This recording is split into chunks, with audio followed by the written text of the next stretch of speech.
தன் வினை தன்னைச் சுடும். ஒரு அழகிய கிராமத்தில் கன்னியப்பன் என்ற வயதான விவசாயி வசித்து வந்தான். ஆனால் அவரது நெஞ்சில் நேர்மை இல்லை. பக்கத்து வீட்டில் வசிக்கும் நளன் மிகவும் உழைப்பாளி. கன்னியப்பனின் வயலில் வேலை செய்து நியாயமான ஊதியம் கேட்டு வந்தான். ஒரு நாள் கன்னியப்பன் சாமர்த்தியமாக நளனின் ஊதியத்தை குறைத்து எண்ணிவிட்டான். நளன் முதலில் அமைதியாக இருந்தான். ஆனால் உண்மை தெரிந்ததும் அவனது உள்ளம் கொதித்தது. தன் உழைப்பை தவறாக மதித்தவருக்கு ஒரு பாடம் கற்பிக்க வேண்டும் என முடிவு செய்தான். அந்த கோபத்தில் நளன் ஒரு நள்ளிரவில் கன்னியப்பனின் வீட்டின் கூரை ஓட்டப்பங்களை வெட்டினான். அது மெதுவாக உலர்ந்தது.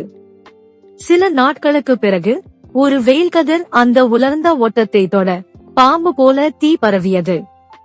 கன்னியப்பனின் வீடு முழுவதும் தீக்கிரையாகிவிட்டது.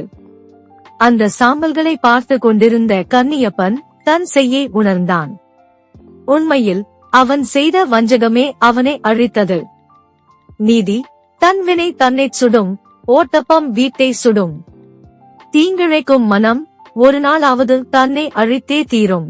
முருகப்பெருமானை நம்பினால் சேனலை லைக் செய்யவும், உங்கள் எண்ணங்களை கமெண்ட் செய்யவும், வீடியோவை பகிரவும் மற்றும் சேனலுக்கு குழு சேரவும்.